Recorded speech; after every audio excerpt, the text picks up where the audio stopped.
गंज बख्शे फैज़ आलम मजहरे नूरे खुदा रंग सारा पीरे कामिल कामिल आला रहनुमा। आपने जो शेर सुना वो ख्वाजा मोइनुद्दीन चिश्ती सरकार ने उस मौके पर इरशाद फरमाया जब वो दाता हजूर के पास उन्होंने क़याम किया और तकाफ़ किया। दाता हजूर गज़नी के एक महल्ला हजवेर के रहने वाले, इसीलिए उनको अली हजवेरी के नाम से पुकारा जाता है। सरकार के जो मुर्शद थे वो शेख अबुल फ़ज़ल बिन हसन खतरी के सरकार जो मुरीद थे।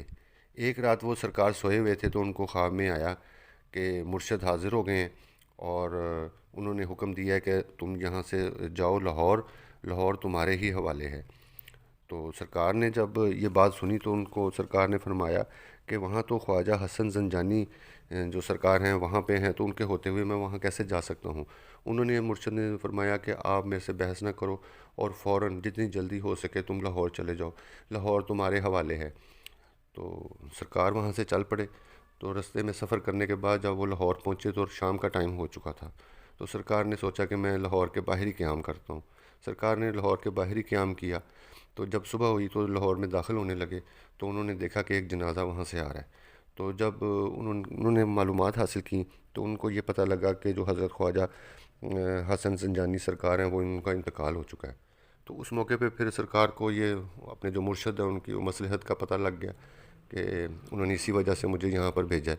तो सरकार जो है उन फिर मुस्तकिल उन्होंने लाहौर में क़याम किया और अपना जो ना फैज़ वो बांटने लगे, जो रूहानी फैज़ था और ऐसे इबादत में मशगूल रहते थे। तो वहाँ से एक जो बूढ़ी औरत गुज़रती थी उसके सर पे एक गड़वी रखी होती थी दूध की। तो सरकार ने फरमाया कि ये आप दूध हमें दे दो तो हम आपको उसके पैसे दे देते हैं इसके एवज़। तो उसने कहा नहीं, यहाँ पे एक राजा राजा जोगी है, तो वो जादूगर है, तो वो अगर हम उसको दूध ना दें तो वो हमें नुकसान पहुँचाता है। हमारे जो जानवर हैं वो दूध देने से हट जाते हैं, उनके थनों में से दूध की बजाय खून आना शुरू हो जाता है। तो सरकार ने फरमाया कि ऐसा नहीं होगा, आप हमें दूध दे दो तो इंशाल्लाह आपके जानवरों में बेहतरी आएगी। तो उसने खैर वो बात मान ली, उसने दूध दे दिया। सरकार ने थोड़ा सा दूध इस्तेमाल किया और बकाया बकाया जो दूध है वो दरिया में उन्होंने बहा दिया। तो जब वो औरत घर पे गई तो उसने देखा कि उसके जानवरों ने तो बेबहा दूध दे दिया है और अभी भी बर्तन भी भर गए हैं और फिर भी और भी दूध अभी बाकी है। तो ये जो बात थी ये पूरे इलाके में आनन फानन फैल गई। तो वो जो सब लोग थे, जो दूध देने वाले लोग थे, दोधी थे, वो सरकार के पास अपना दूध लाना शुरू कर दिया उन्होंने। सरकार थोड़ा सा पीते और बाकी दरिया में डाल देते। तो इसी तरह उन सब के जानवर जो थे वो ज़्यादा से ज़्यादा दूध देना शुरू हो गए।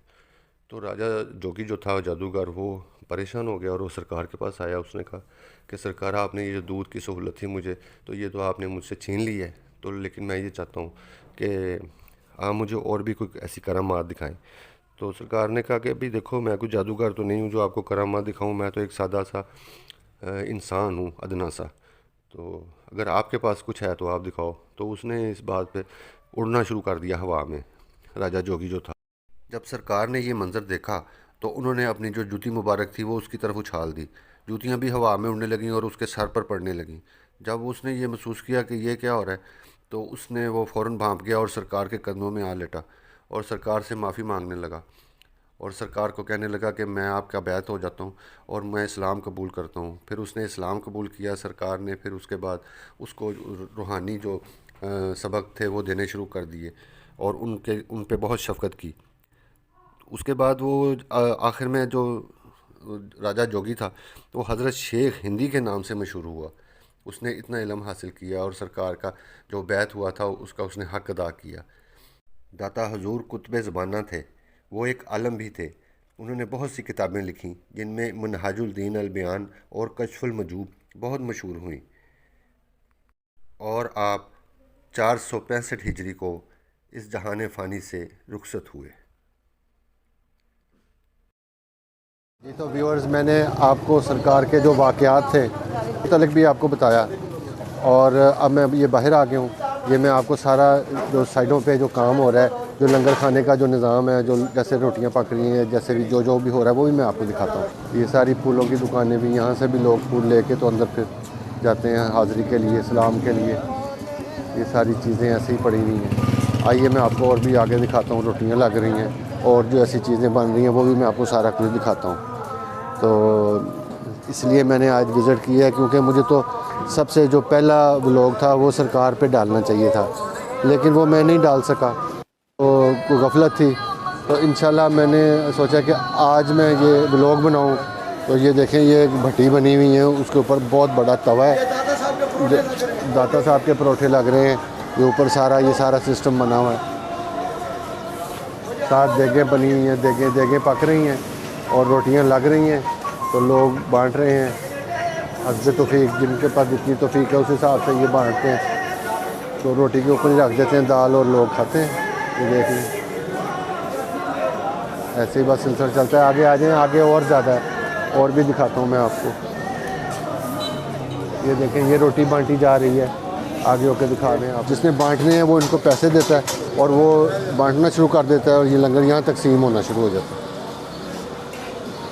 इधर से आगे चले जाएँ, सारी रोटियाँ दिखाएँ उनको कैसे बांट रहे हैं। ये देखें, ये सारा आपको दिखा रहे हैं कि ये देखें ऐसे रोटी लगी हुई है, बेहतरीन रोटी लगी हुई, ऊपर दाल रख के, तो ऐसे ही उन्होंने बांट देना। ये दिखाएं, ये सारे लोग खा रहे हैं, इस तरफ सारे लोग खा रहे हैं, इधर बैठ के ये सारे लोग खा रहे हैं। आते जाएं।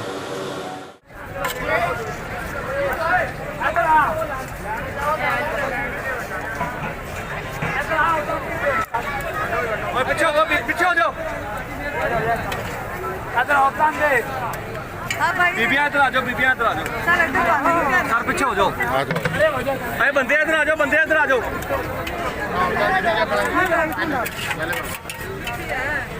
शापर तक खोल रहा है।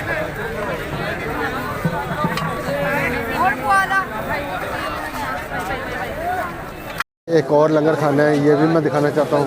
यहाँ पे भी लोग जो हैं वो सर्व कर रहे हैं और आवाम को खिला रहे हैं। ये देखें, ये पराठे लगे हुए और ये लोग ले रहे हैं। ये सारी लाइन ऐसे ही सारी लगी हुई है सारी। ये सब लंगर खाने के लंगर लेने के लिए आए हुए हैं। लंगर भी देना कि देगी दाल रोटी नहीं सर, देख लो ऐसे ही बांट देने। ये आपने देखा कि कैसे ये बाज़ार सजा हुआ है, इसमें चीज़ें हैं, देखें तैयार हैं। इधर एक सोने का दरवाज़ा था, उसको कवर कर दिया उन्होंने, वरना मैं वो भी आपको दिखाता। तो ये 3 दरवाजे थे, एक कलंदर शहनशाह लगा था, एक यहाँ लगा था, तो दो दरवाजे लगे थे। आते जाएं, बस वो ज़्यादातर वही था। और मैंने आपको सारा बाज़ार दिखा रहा हूँ। मैंने कहा आप जो लोग नहीं आ सकते या दूर शहरों में रहते हैं या किसी और मुल्क में रहते हैं, वो भी दाता की नगरी को एंजॉय करें, देखें। आज दाता की नगरी में निकले हुए हैं सैर करने, और आपको भी सैर करवाने के लिए। व्यूअर्स, मैंने आपको दाता हजूर की नगरी दिखाई, इसका सारा मंज़र दिखाया, इसके बाज़ार भी दिखाए, और अब मैं आपको ये पीछे हमारे जो शाही मस्जिद है वो भी आपको नज़र आ रही होगी, और मीनार पाकिस्तान भी नज़र आ रहा होगा। तो ये सारी दाता की नगरी के ही सारी रौनकें हैं, दाता हजूर की रौनकें हैं। इसलिए आज मैं आपको यहाँ पर ले आया और आपको सारा नक्शा दिखाया और सारी चीज़ों की ज़ियारत करवाई। तो इंशाल्लाह इन सारी जगहों की आपको सैर करवाऊँगा। तो नेक्स्ट व्लॉग में फिर दोबारा मुलाकात होती है, तब तक के लिए खुदा हाफिज़।